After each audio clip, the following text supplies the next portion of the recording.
नमस्कार, द चौथा पिलर में आपका स्वागत है। भोपाल से बड़ी खबर। सौरभ शर्मा को जन्म देने वाला भूपेंद्र सिंह। उपनेता प्रतिपक्ष हेमंत कटारे ने प्रेस कॉन्फ्रेंस में दिखाए सबूत। एफआईआर दर्ज कर पार्टी से बर्खास्त करने की मांग की। नियुक्ति पत्र में मंत्री के नोट शीट का हवाला। बीजेपी को तत्काल नोटिस जारी करना चाहिए।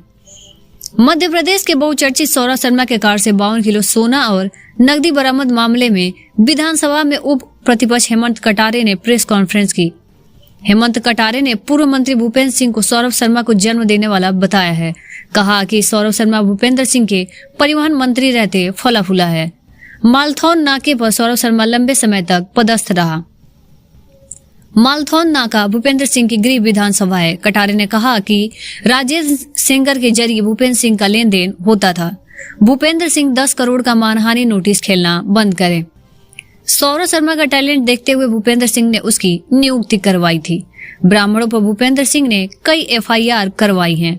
नियुक्ति को लेकर भूपेंद्र सिंह के कागज दिखाने की बात कही थी। आज मैं सभी सबूत दिखा रहा हूँ। हेमंत कटारे ने कागज दिखाते हुए कहा कि 29/10/2016 में नियुक्ति पत्र में प्रतिलिपि की गई थी। मंत्री जी के निज सहायक को प्रतिलिपि दी गई। नियुक्ति पत्र में मंत्री के नोटशीट का हवाला दिया है। भूपेंद्र सिंह के हस्ताक्षर की नोटशीट दिखाई। अनुकंपा नियुक्ति में सौरभ शर्मा की नियुक्ति प्रकरण अभिभक्त करें।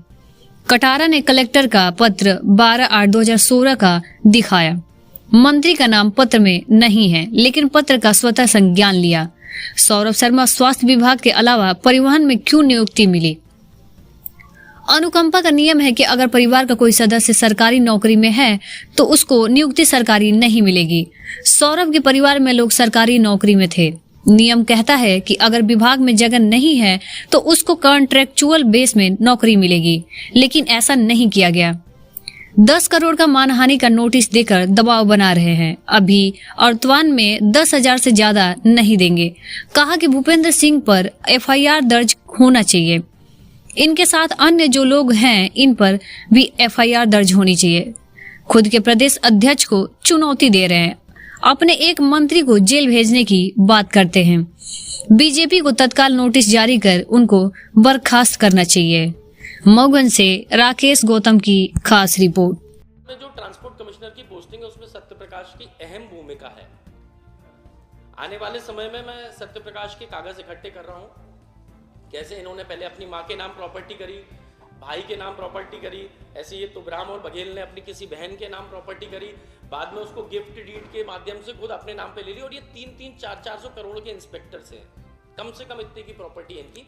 और जैसे ही संकलित हो जाती है तो इनकी जानकारी मैं आपको भी और लोकायुक्त को भी दूंगा। छापेमारी में जो सबसे महत्वपूर्ण व्यक्ति है उसका नाम है सौरभ शर्मा। वो आज भी फरार है, पुलिस उसका पता लगा नहीं पा रही है। अच्छा, सौरभ शर्मा को जन्म देने वाली मां जो है,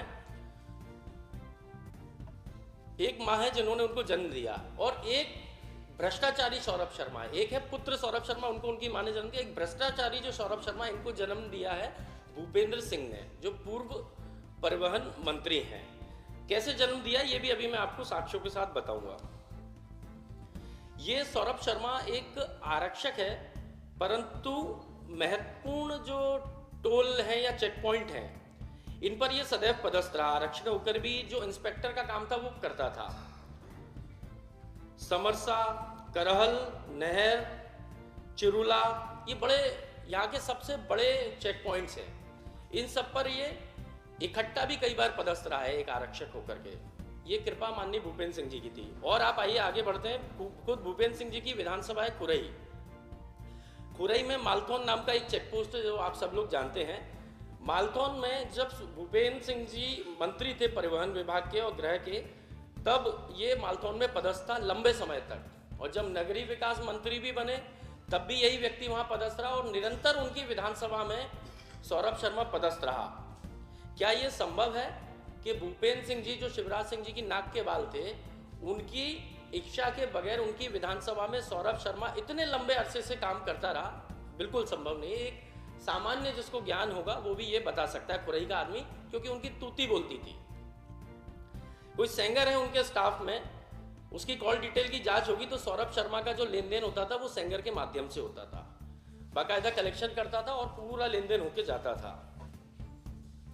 अच्छा, भूपेंद्र सिंह जी के ऊपर कोई भी बोलता है, कोई मीडिया वाला या कोई भी कांग्रेस का व्यक्ति बोलता है तो तुरंत वो एक डिफेमेशन का नोटिस सर्व कर देते हैं, तुरंत दे देते हैं। कोई बुराई नहीं है, डिफेमेशन देना उनका अधिकार है, लेकिन 10 करोड़ की मानहानि, तो मैंने सोचा भूपेंद्र सिंह जी के मान का एक कैलकुलेशन करवाना चाहिए। तो मैंने एक प्राइवेट वैल्यूअर के माध्यम से मैंने कहा भूपेंद्र सिंह जी की मान की 10 करोड़ की कीमत है कि नहीं है मार्केट में।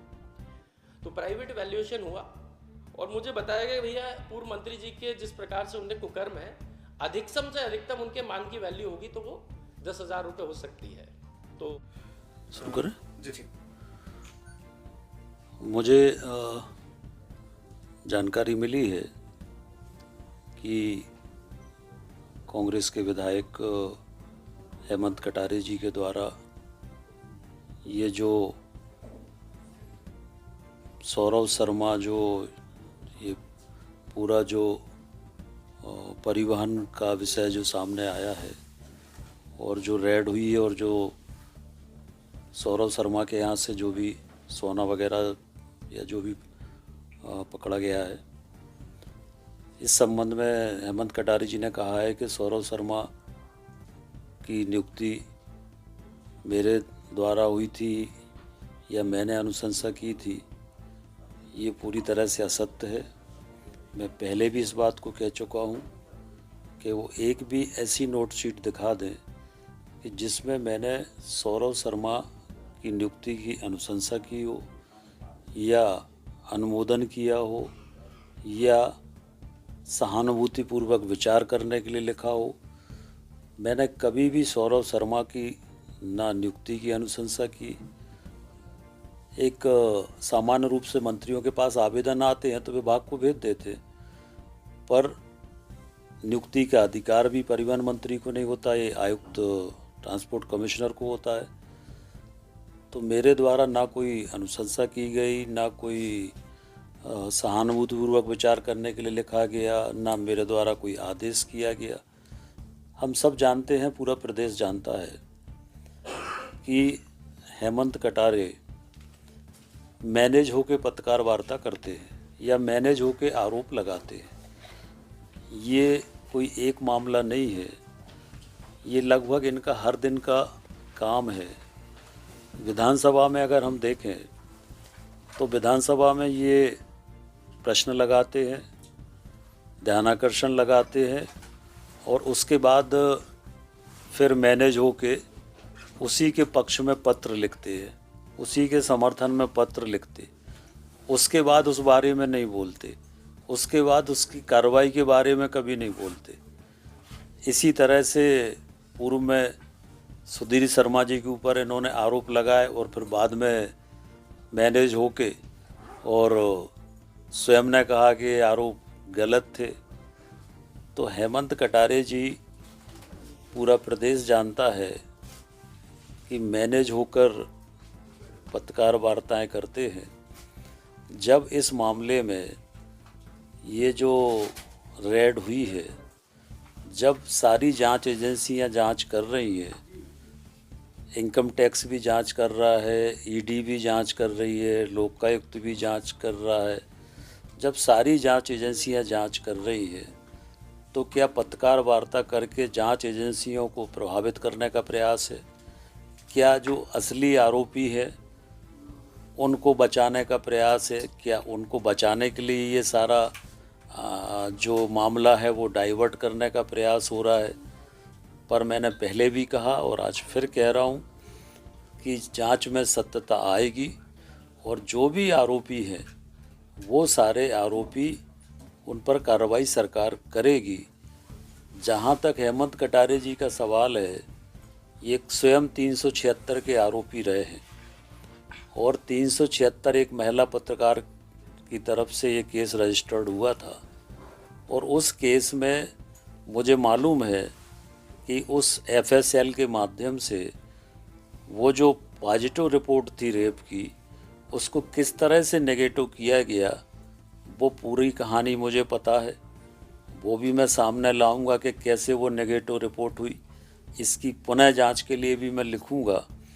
और हेमंत कटारे जी की भोपाल में आज अनेक प्रॉपर्टी हैं, अनेक संपत्ति हैं, ये कहाँ से आई? हेमंत कटारे जी का जो ISBT पर पेट्रोल पंप है, उस पेट्रोल पंप के आजू बाजू में जो झुग्गी झोपड़ियाँ हैं, उन झुग्गी झोपड़ियों में इनके भाई योगेश कटारे के संरक्षण में गांजा बेचा जा रहा है, ब्राउन शुगर बेची जा रही है, तमाम तरह के नशीले पदार्थ बेचे जा रहे हैं। इनके खुद भाई के ऊपर, योगेश कटारे के ऊपर 35 आपराधिक प्रकरण हैं। और ये चुनाव के समय भी भिंड में कैसे चुनाव जीते ये भी मुझे मालूम है। भोपाल से अपराधियों को ले जाकर बूथ कैप्चरिंग करके ये इन्होंने चुनाव जीता। तो वो पूरे समय भोपाल में रहकर और मैनेज होकर इसी तरह से लोगों पर आरोप लगाते हैं, पर मैं उनको मैनेज करने वाला नहीं हूँ। मेरा राजनीतिक जीवन खुली किताब की तरह है। और उन्होंने कहा कि सौरभ शर्मा की नियुक्ति मालथौन चेक पोस्ट पर मेरे समय में हुई थी। मेरे समय में सौरभ शर्मा की न केवल मालथौन चेक पोस्ट, किसी भी चेक पोस्ट पर नियुक्ति नहीं हुई। मेरे समय में ऐसा परिवहन मंत्री था जिसने पूरे प्रदेश में चेक पोस्ट बंद कर दिए थे। तो उनको तो मेरी प्रशंसा करना चाहिए कि मैंने तो चेक पोस्ट बंद किए थे। तो वो तो उल्टा प्रशंसा करने की जगह आरोप लगा रहे हैं। तो ये सब किसके कहने पे कर रहे हैं, क्यों कर रहे हैं, ये सब जानते हैं। और ये पूरी तरह से एक असली आरोपियों को बचाने के लिए मामले को डाइवर्ट करने की कोशिश हो रही है। और हेमंत कटारे जी से मुझे प्रमाण पत्र लेने की ज़रूरत नहीं है। शायद उनको मेरे पारिवारिक इतिहास की जानकारी नहीं है, मेरी पैतृक संपत्ति की जानकारी शायद उनको नहीं है, और इसलिए उनने इस तरह की बात की। हमारे पिताजी ने 25 एकड़ ज़मीन जिसकी कीमत 500 करोड़ है मंदिर के लिए दान दी है। तो जिसके पिता 25 एकड़ मंदिर के लिए दान 500 करोड़ की ज़मीन दे रहे हैं, वो क्या ऐसे ये इस तरह की गंदगी करेगा क्या? तो ये पूरी तरह से मैनेज होकर ये पत्रकार वार्ता की है। हम इसकी खिलाफ मानहानि भी करेंगे। और ये क्यों हो रहा है, इसके पीछे कौन है, ये सबको मालूम है। और कैसे कैसे मैनेज होते हैं ये भी मुझे पता है। और इसमें भी कैसे मैनेज हुए वो भी मुझे पता है। और इसमें भी क्या मिला वो भी मुझे पता है। इन पे कुछ रोशनी डालना चाहेंगे इन चीज़ों पर? तो मैं सब बता दिया, सारा स्पष्ट कर दिया। आपने कहा क्यों मैनेज होके कर रहे हैं? सब जानते हैं कहाँ से मैनेज। जो असली आरोपी हैं वो अपने बचने के रास्ते ढूंढ रहे हैं और जांच एजेंसियों को गुमराह करने की कोशिश करते हैं।